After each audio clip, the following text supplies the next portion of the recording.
مرحبا. وصفتنا اليوم وصفة طاقية السلطان. يلا نشوف شو هي المقادير. بالبداية بحتاج كوب حليب فاتر، بياض بيضة واحدة والصفار للدهن، ربع كوب سكر، ظرف خميرة فورية. نخلطهن كتير منيح ونتركهن 5 دقايق لحتى تتفاعل الخميرة.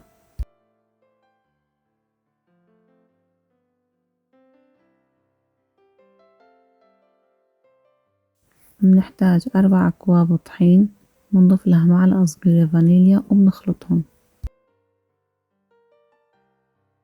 من بعد ما اختمر عندي الحليب 5 دقايق راح أضيفها على العجينة وأعجن لمدة 5 دقايق.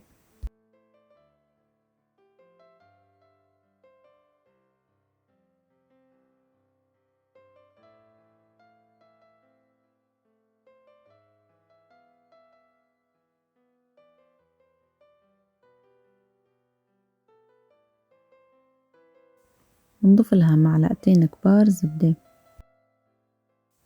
وبنعجنها لمدة 10 دقايق.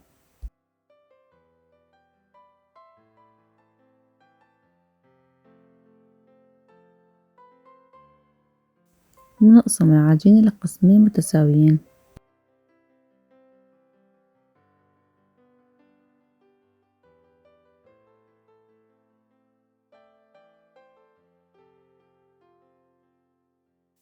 بناخد قسم من العجين وبنضيف لها معلقة ونص كاكاو، وهي المرحلة فيكن كمان ضيفولها نص معلقة صغيرة زبدة لحتى يسهل معكن العجن.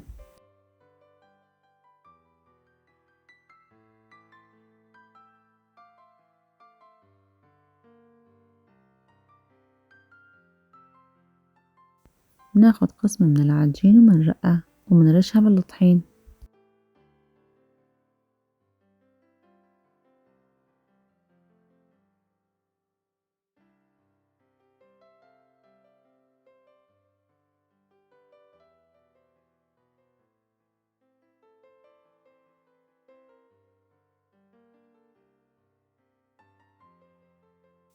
خلصنا أول قسم من العجين وهلأ بنرق القسم التاني من العجين، ولازم يكون القطعتين بنفس الحجم.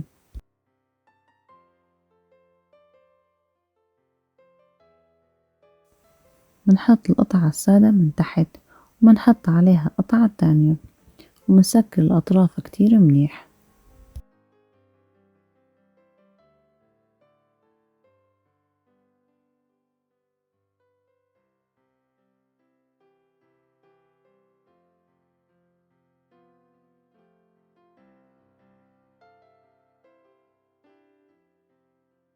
من بعد ما سكرت الأطراف كتير منيح راح أحشيها شوكولا، أو فيكن أي نوع بتفضلوه فيكن تحشوها، أو فيكن كمان تخلوها سادة. أنا راح أحشيها شوكولا نوتيلا وشوكولا حبيبات.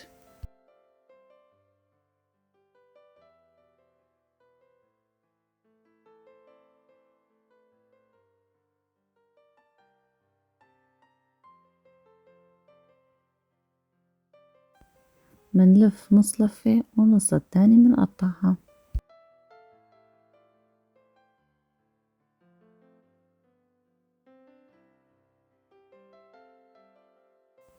منقطعها بهالشكل.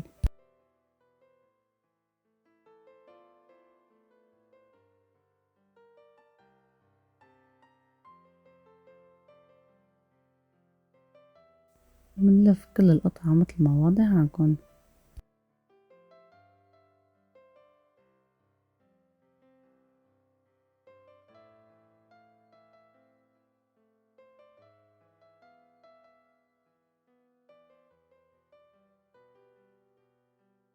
ومنلف العجينة.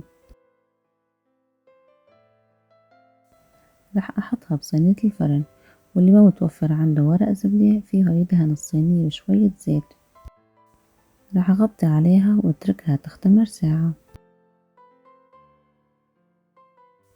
راح أحضر الخليط لدهن العجين. بنحتاج صفار بيضة، رشة فانيليا، نص معلقة خل أبيض، معلقتين حليب، وبنخلطهم كتير منيح.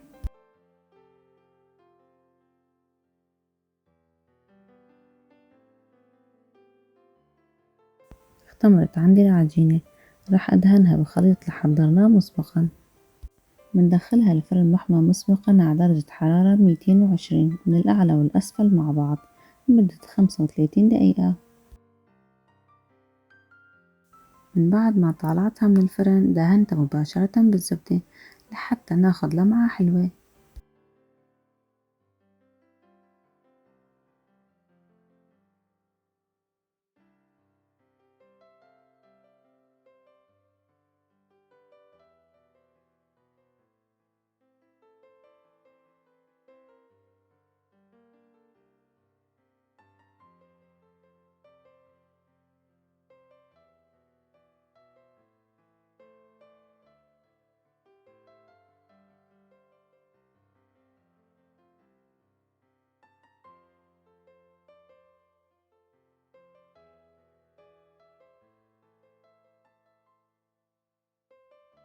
لاحظوا شكلها من جوا كتير بتشاهي وكتير هشة.